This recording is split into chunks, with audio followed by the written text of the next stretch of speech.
नमस्कार, आप देख रहे हैं बीसीसी न्यूज। मैं हूं शैलेश सोनी। खबरों में आगे बढ़ने से पहले नजर डालते हैं दिन की सुर्खियों पर।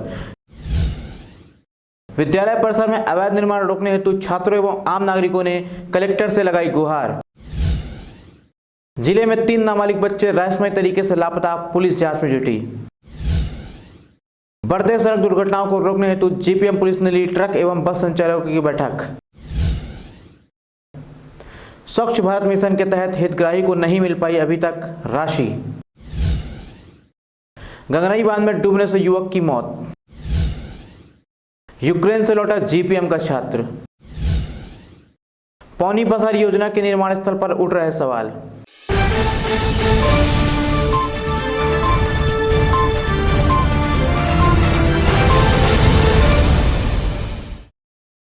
अब खबरें विस्तार से।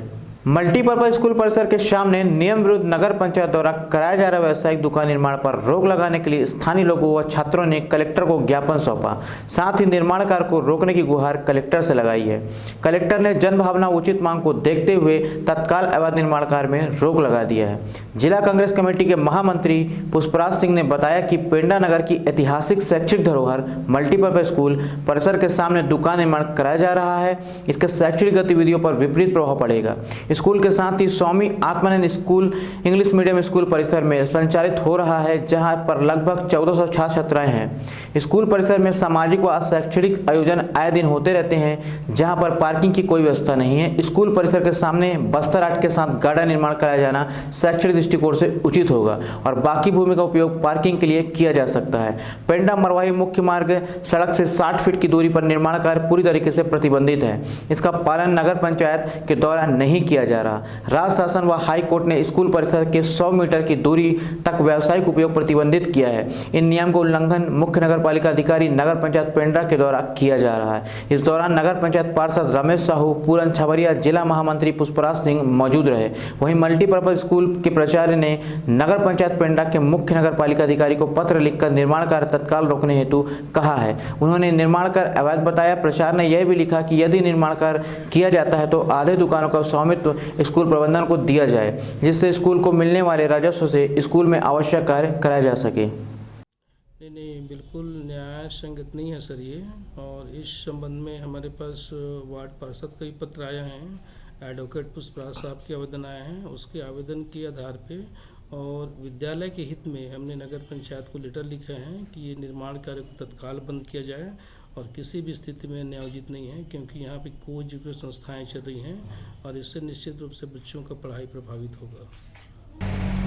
अभी नगर पंचायत के द्वारा जो हमारे नगर की शैक्षणिक संस्था पुरानी संस्था है, उसके सामने नियम विरुद्ध दुकानों का निर्माण किया जा रहा था, जिस पर हमारे सभी वार्डवासी, सम्मानित पार्षद और भूतपूर्व छात्रों के द्वारा सम्मानित कलेक्टर महोदय के समक्ष उस दुकान जो अवैध रूप से बनाई जा रही है उसको रोकने की गुहार लगाई गई और सम्मानित कलेक्टर महोदय जी के समक्ष पूरी बात रखी गई कि जिससे यह शैक्षणिक संस्था का जो स्वरूप बदल रहा है, व्यवसायिक उसका उपयोग न करके उसको शैक्षणिक धरोहर के रूप में उसको सजाया जाए, उसको संवारा जाए और उस स्थल का उपयोग पार्किंग के लिए किया जाए। वर्तमान में वहाँ पर लगभग 1400 छात्र छात्राएँ अध्ययनरत हैं।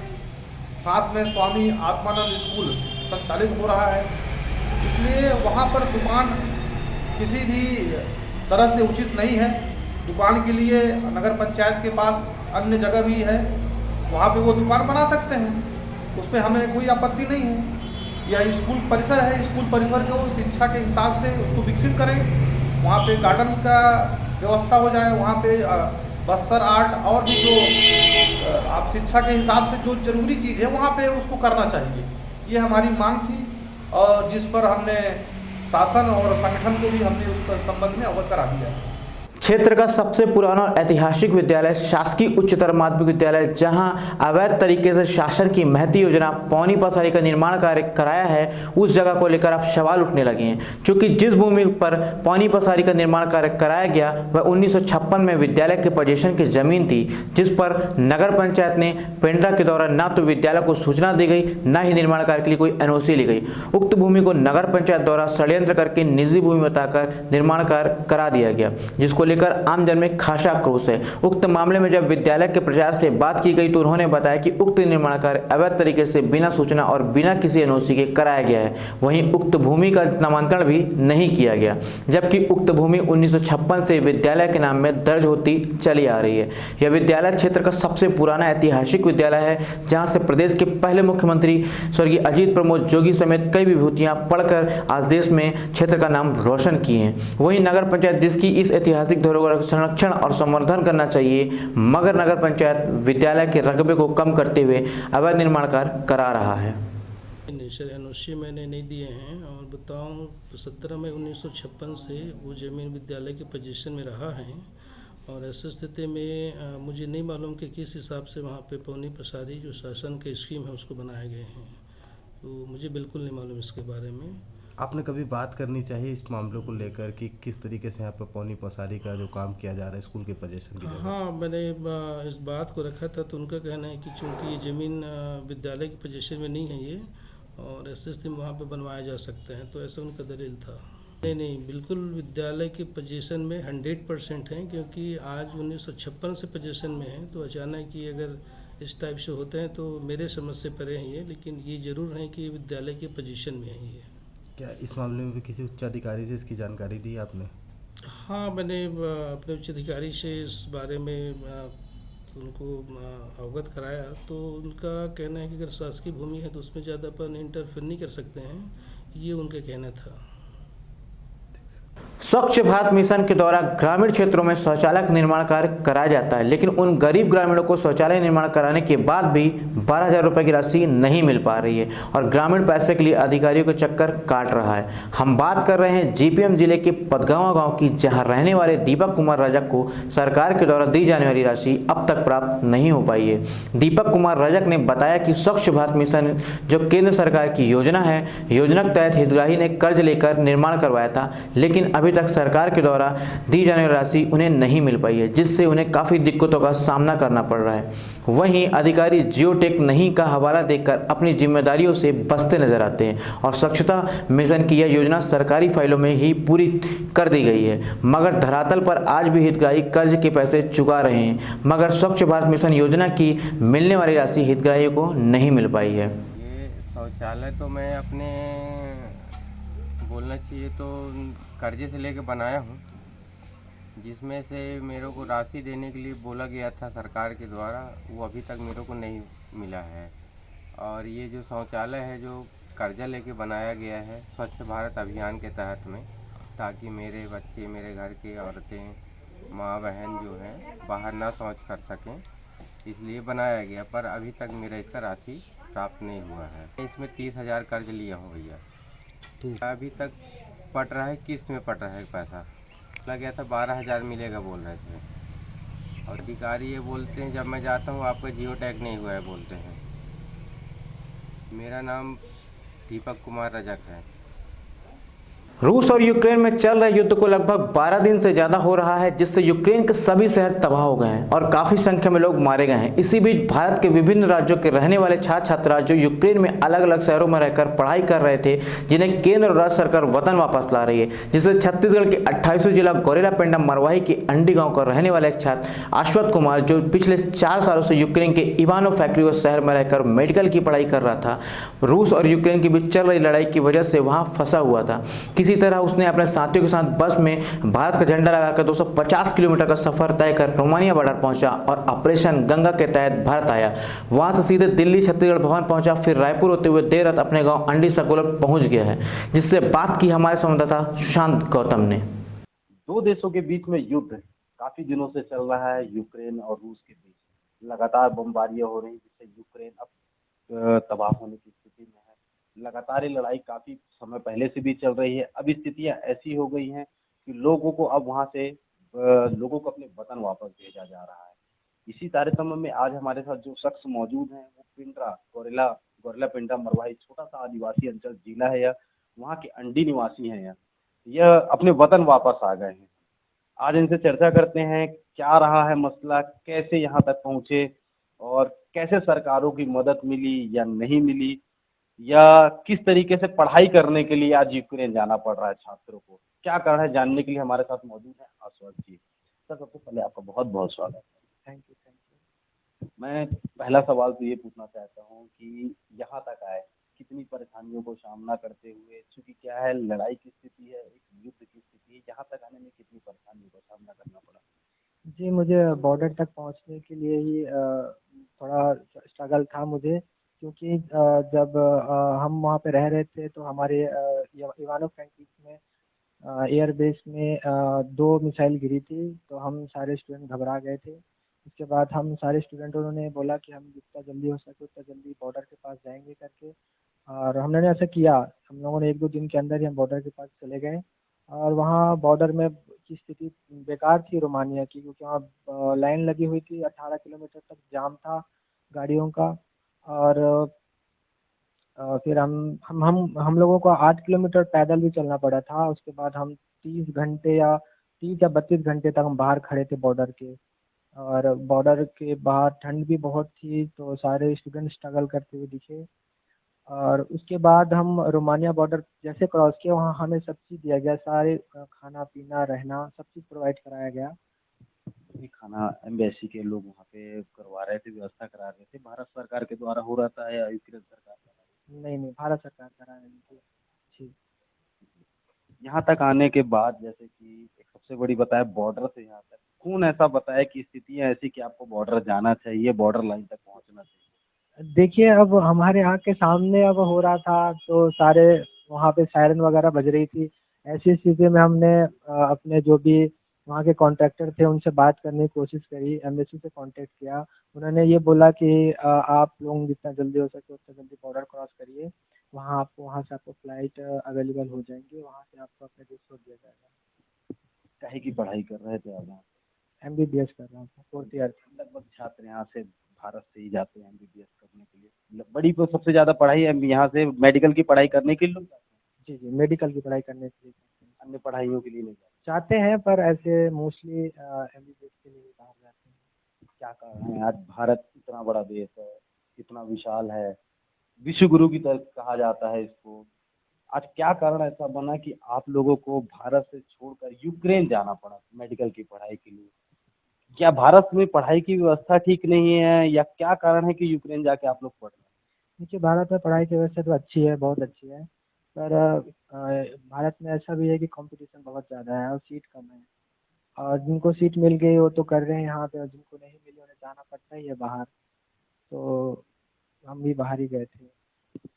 फीस को लेकर एक बात कहते हैं कि फीस कितनी लगती है भारत कंपैरिजन बिटवीन, अगर बात करूं कि यूक्रेन या भारत, फैसिलिटीज, फीस, तमाम समस्याएं रहती हैं। फीस सबसे बड़ा, एक मध्यम वर्गीय परिवार से आते हैं आप लोग, फीस सबसे गंभीर समस्या होती है। वहाँ की पढ़ाई और यहाँ के पढ़ाई में अंतर कुछ समझ आता है? जी, पढ़ाई में तो अपना इंडिया ही बेटर है पढ़ने के उससे तो देखा जाए, बट पढ़ना तो खुद ही पड़ता है, तो ऐसे किसी को बता नहीं सकता।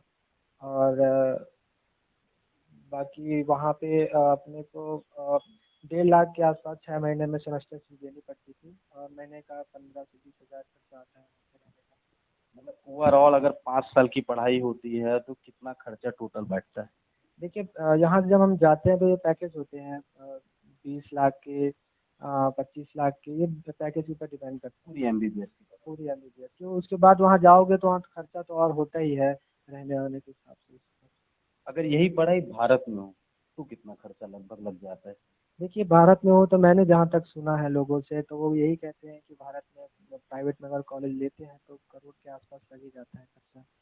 5 साल की पढ़ाई का मतलब लगभग एक मध्यम वर्गीय परिवार के लिए काफी बड़ी राशि है। 1 करोड़ 2 करोड़ की राशि है तो मध्यम वर्गीय परिवार अफोर्ड नहीं कर पाते हैं। यही एक सबसे बड़ा कारण बनता है जो लोग यूक्रेन, रशिया, अन्य कंट्रियों में जाके पढ़ाई करते हैं। क्या यही एक सबसे बड़ा कारण बनता है? जी, मैंने आपको पहले ही बताया, कंपटीशन बहुत ज़्यादा है चीज़ों की, तो हर किसी को सीट तो मिलेगी नहीं। इस हिसाब से। और तो लोगों को जाना ही पड़ता है बाहर, क्या करना है। युवा हो, पढ़ाई भी कर रहे हो, छात्र हो, और क्या लगता है भारत सरकार को ऐसी क्या व्यवस्था करनी चाहिए कि ताकि यहाँ के छात्र यहाँ का नाम रोशन करें?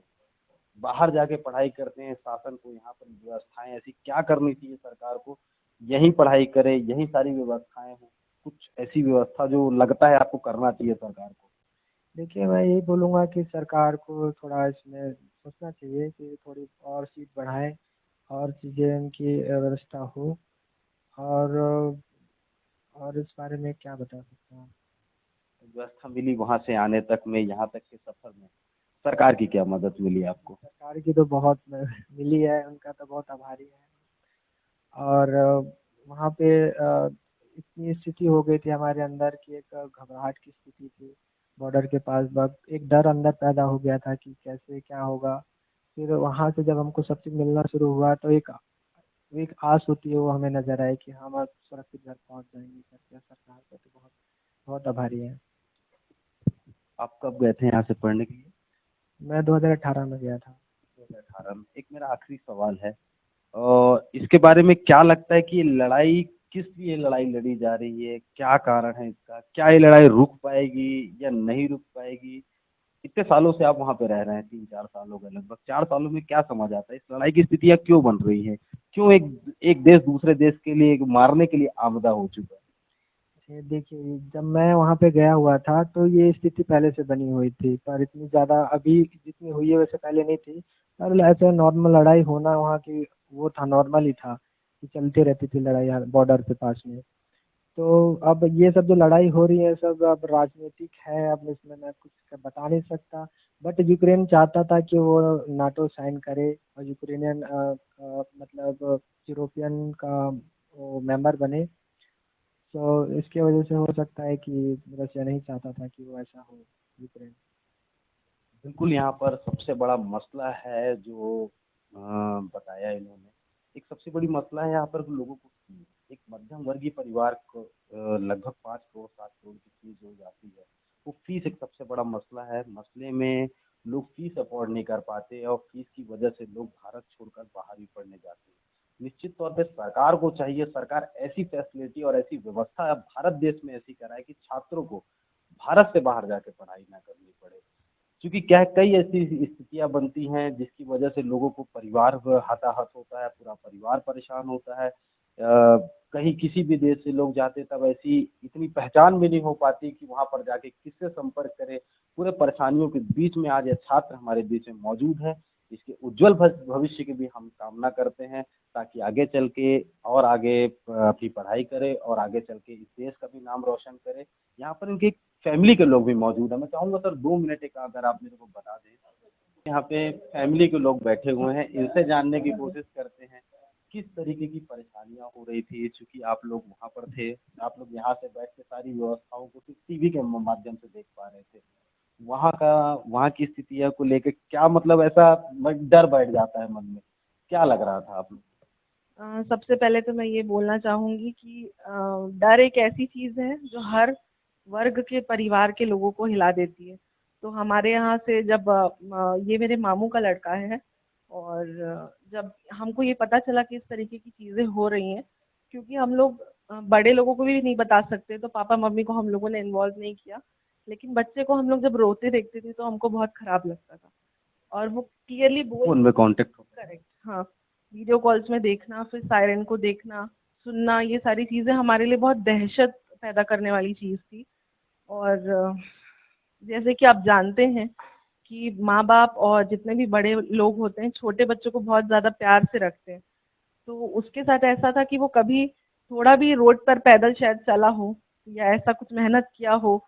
हम तो अभी भी सोच के बहुत मतलब घबरा जाते हैं कि 35 घंटे यानी 1.5 दिन लगभग वो बॉर्डर पे कैसे खड़े होकर सरवाइव किया, सिर्फ इसलिए कि उसको यूक्रेन बॉर्डर से क्रॉस करना था दूसरे कंट्री में जाने के लिए। तो अभी भी सोचते हैं तो बहुत ज्यादा दुख लगता है हम लोगों को, पर ठीक है, अब खुश हैं कि वो वापस आ गया। क्या लगता है, सबसे मैं सवाल पूछा, हालांकि वो इस चीज का जवाब नहीं दे पाया, आप पेरेंट्स ऐसी क्या स्थितियां बन जाती है कि बच्चे को यहाँ से बाहर इतनी दूर पढ़ाई के लिए भेजना और जहाँ उस देश भेजना जिस देश के बारे में जानकारी ही ना हो वहाँ भेजना, ये क्या कारण ऐसे बन जाते हैं? उसने एक बात अच्छी बोली कि यहाँ पे कंपटीशन बहुत ज्यादा है फर्स्ट ऑफ ऑल। दूसरी चीज ये कि एकेडमिक अगर हम क्राइटेरियाज को देखें, अगर सिर्फ एक ही एंट्रेंस एग्जाम होगा जिसकी वजह से बच्चों को मेडिसिन की पढ़ाई करने के लिए मिलती है तो उसकी वजह से बच्चों का बहुत लॉस होता है।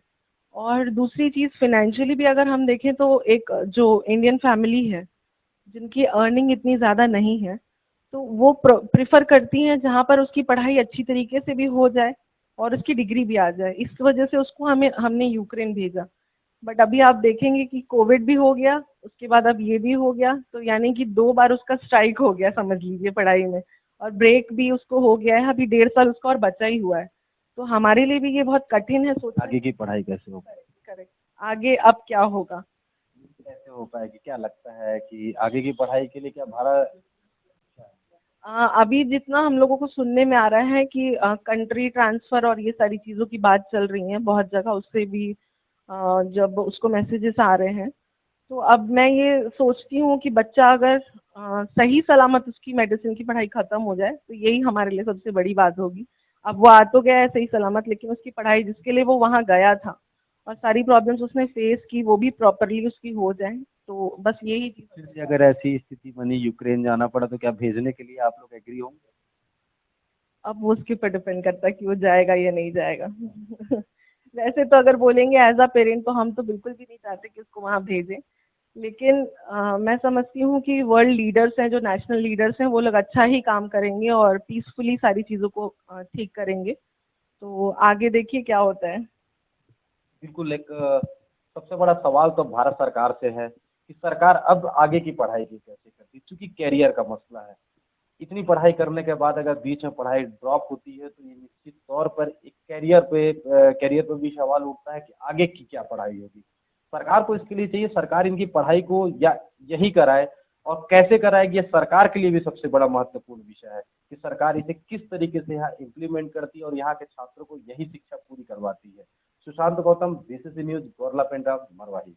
गौरेलापेंडा मरवाही जिले में बांध में डूबने से एक युवक की मौत हो गई है। दरअसल पूरा मामला गौरेलापेंडा मरवाही जिले के मरवाही थाना क्षेत्र के सालेकोटा गंगनई बांध का है, जहां मरवाही के युवक कैफ अंसारी गंगनई बांध में डूबने से मौत हो गई है। वहीं मिली जानकारी के अनुसार आपको बता दें कि युवक अपने परिवार के साथ नेचर कैंप पहुंचा हुआ था, जहां वोट की रस्सी खुलने के कारण युवक की डूबने से मौत हो गई। सड़क दुर्घटनाओं में कमी लाने जेपीएम पुलिस ने की पहल, जिसमें बढ़ती हुई सड़क दुर्घटनाओं को रोकने के उद्देश्य से पुलिस नियंत्रण कक्ष में बस तथा ट्रक संचालकों के साथ बैठक की गई, जिसमें एडिशनल एसपी अर्चना झा द्वारा संबोधित करते हुए सड़क दुर्घटनाओं में कमी लाने, बस एवं ट्रक के चालकों का स्वास्थ्य परीक्षण, वाहनों का परीक्षण कराने, वाहनों को संयमित ढंग से चलाने हेतु चालकों को समझाइश देने के लिए वाहन संचालकों की अवगत कराया गया, जिसमें तेज एवं अनियंत्रित ढंग से वाहन नहीं चलाने, नशे का सेवन कर वाहन नहीं चलाने एवं वाहन संबंधी सभी दस्तावेजों वाहन चालक के पास रखे, ऐसी समझाइश दी गई तथा सभी वाहनों में सुरक्षा मापदंडों को पूर्ण रखने, बसों में ड्राइवर सीट के पीछे पुलिस कंट्रोल रूम, महिला सेल, अभिव्यक्ति ऐप के बारे में स्पष्ट रूप से उल्लेख करने की समझाइश दी गई, जिससे कि महिलाएं अपने आप को बस में पूर्ण रूप से सुरक्षित महसूस कर सकें। वहीं बैठक में additional SDM Pushpendra Sharma, additional SP Archana Jha सहित बस एवं ट्रक संचालक उपस्थित रहे। पेंडा थाना क्षेत्र के कोटमी कला पुलिस चौकी के अंतर्गत तिलोरा गांव के एक साथ घर से निकले 3 नाबालिग बच्चे रहस्यमय तरीके से लापता हो गए हैं, जिनकी पतासाजी में पुलिस जांच में जुट गई है। दरअसल यह तिलोरा गांव के ठिहाई टोला के रहने वाले 16 साल के सुनील गोंड, 13 साल का विजय भैना और 17 साल का दुबे प्रसाद भैना पिछले 1 मार्च को घर से कोटमी कला के साप्ताहिक बाजार के लिए निकले थे, जो कि दूसरे दिन तक वापस नहीं आए। तीनों बच्चे के परिजनों ने आसपास के गाँवों सहित रिश्तेदारों के यहाँ पतासाजी पर बच्चों को कोई पता नहीं चलने के बाद इन्होंने कोटमी कला पुलिस चौकी और पेंडा थाने में इसकी सूचना दी, जिस पर पुलिस ने धारा 363 के तहत अलग अलग मामले कायम कर बच्चों की पतासाजी में जुट गई है।